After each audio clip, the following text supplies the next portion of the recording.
I mean, it ain't really too much going on. Y'all want to talk? Let's talk. And ain't no realness in that bitch. That catfish tragic. Online savage, real life average. You know what I find really funny? I made this whole EP. I made this song called Catfish, and one of the main lines is online savage, real life average. I mean, just talking a bunch of shit, right? And yet quarantine has me looking online average, actually tragic, and real life also average and tragic. I don't know who I thought I was shading with that song, but it turns out it was a self-drag, okay? I'm not gonna waste any time here, ladies. Y'all already know the drill. Every Tuesday evening around that time, I release a new episode of the Expression podcast. So if you're watching this on Tuesday, make sure you go over there, sign up, check it out. You definitely will want to, because of course I respond to all the comments and questions that the patrons send in, but I'm gonna be doing a full review like I always do every single week, a full review of the latest episode of Insecure. I'm gonna talk about it a little bit on this video, but make sure that you go to Patreon to get the full coverage, okay, the full story. I think I'm a fake ass, like I told you, I'm a fake ass Don Lemon. I'm gonna talk about him a little bit later. Now, I'm not gonna do too much because I do want y'all to sign up, but I will say that Kelly and Trina, match made in heaven. I don't know where this duo was for my entire life, but I'm very happy that I got to witness it. I love that. Molly and Issa are over here falling out. Now, I want y'all to put Team Issa or Team Molly or Team none of their asses if you think that one is more innocent than the other when it comes to their friendship. When I was looking at my timeline and people on social media, it's very mixed. Like, a lot of people are just like, Molly's annoying and self-centered. She need to be discarded. It's trash. Some people are saying Issa is not paying attention to Molly. She's being a bad friend. Leave it in the comments. And I will just say, to finish this off, that Lawrence is playing a very shady game. That's all I'm gonna say. Lawrence is playing a very dangerous game. He either needs to tell canola oil, like I've been calling her, canola oil, to go drizzle herself onto somebody else. Lawrence needs to break it off, because what's coming is about to be very messy. Now, speaking of things that are messy, if you're wondering how this whole social distancing thing is going in the Atlanta area, this is Gresham Park, or at least this was Gresham Park.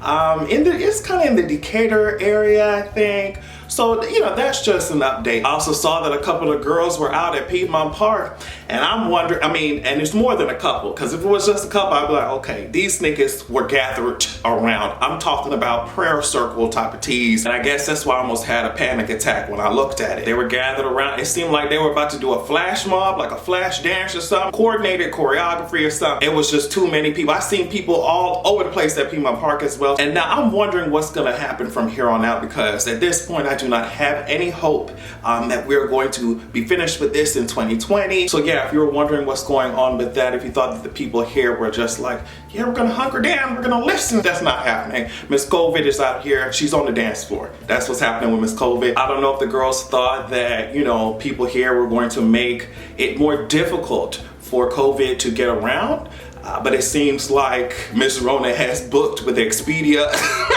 She's got her plane ticket, she's got her rental car, she's got her Airbnb, sus. She's got her hotel room, and it looks like she's on vacation. She's here to stay, okay?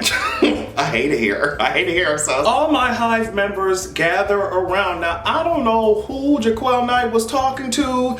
I just saw this clip on Twitter and I decided to share it with you all, since, you know, there are many of you who do care for Beyonce as much as I do. You know, you guys, the DVD actually looks really good. So when y'all get it, it's going to be really nice. Yes.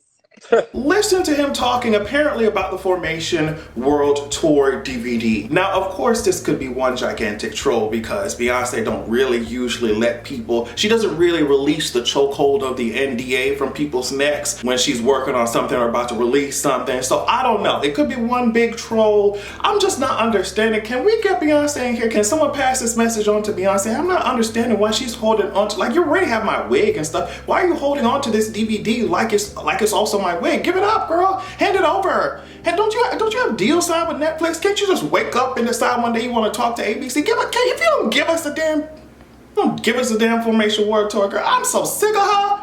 I'm so sick of her. But yeah, you can decide what you want to take from that. He was saying it looks good. Beyonce Legion, which is an extremely popular fan page that Parkwood itself has interacted with, is over here, you know, promoting Formation World Tour. You know, since Beyonce don't know what that means, promotion, she just like, huh, promotion?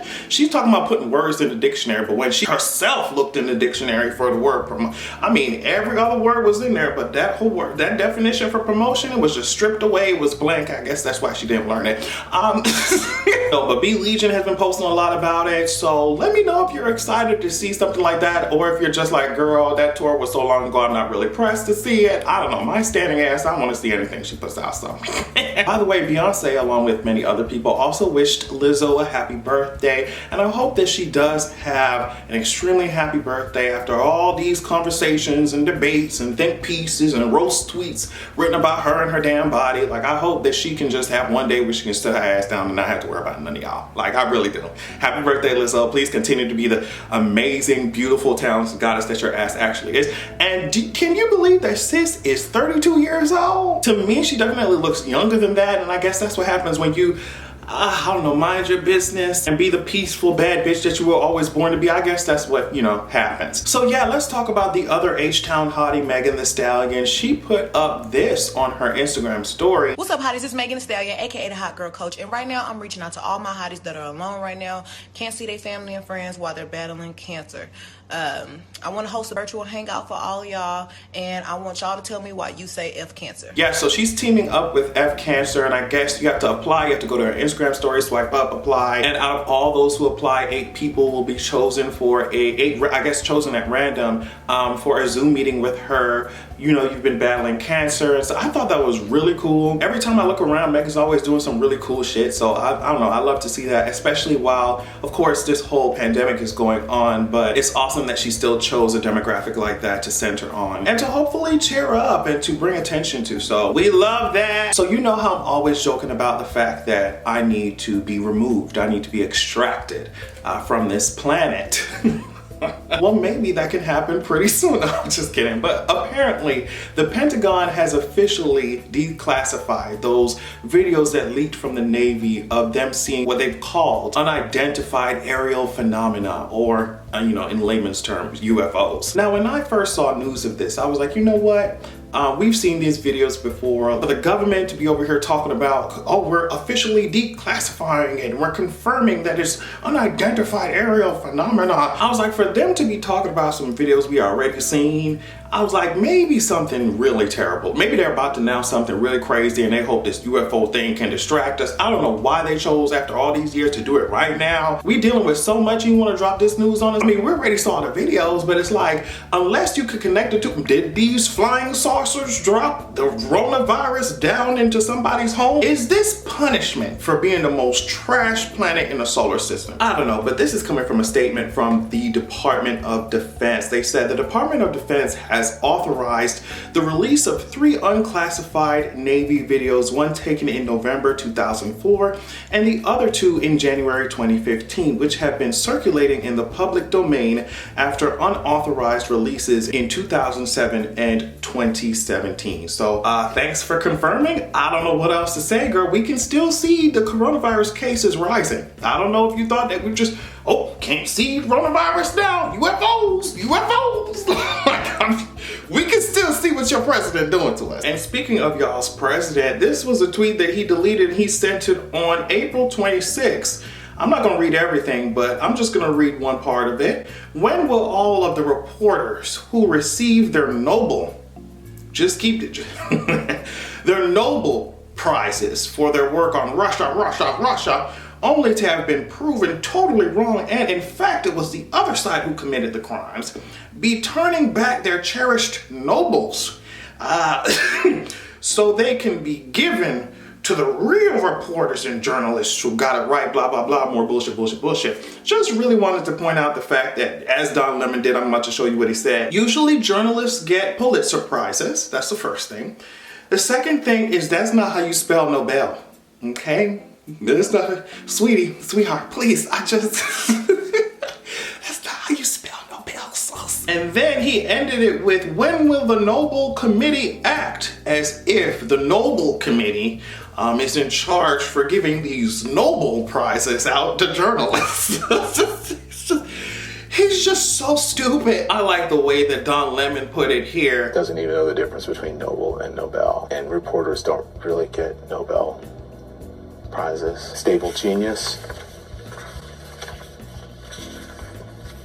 How much longer is this gonna go on? Now, let me tell you something about that gay side-eye Don Lemon. I love the fact, I really used to be dragging Don Lemon. I really used to drag his ass. But now I'm standing at everything he's doing. Like, that gay side-eye, let me tell you something. When he said stable genius, I said, I know that side-eye when I see it, and I'm so happy to be proud of this family that immediately knows what the T.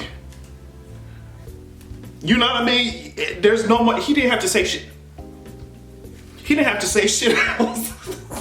Yes, Don Lemon, let the radical black gay in you jump out. There's really nothing better than seeing Don Lemon's gay ass just on air, on these people's dimes, reading. So y'all remember the fact that this terrible trash can built turd said that he was going to look into seeing if we can inject some disinfectant into our bodies. He tried to backtrack and say that it was sarcasm. On Friday, I guess he was at some press conference and he said, I was asking a question sarcastically to reporters like you to just see what would happen. And then he claimed he actually meant he wanted to see people rub disinfectant on their hands or whatever. He also said it was a very sarcastic question to the reporters in the room about disinfectant on the inside. Of course, he wasn't being sarcastic. He tried to use the sarcasm excuse as well for that whole Nobel Prize Pulitzer thing that he completely messed up. And honestly, the only thing that's actually sarcastic, wait, isn't today Melania's birthday?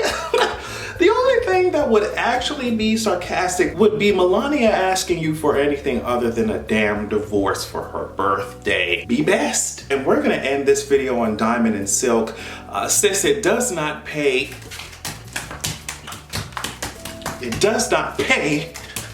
to tap dance, girl. Fox News is done with y'all ass. That's what sources are saying. The Daily Beast reported it first. I think they said they are done with Diamond and Silk. They said they're over here pushing weird conspiracy theories, and Fox said that we cannot be associated with that. I thought it was really funny considering the person that they support, their favorite wannabe dictator, is doing the same types of things.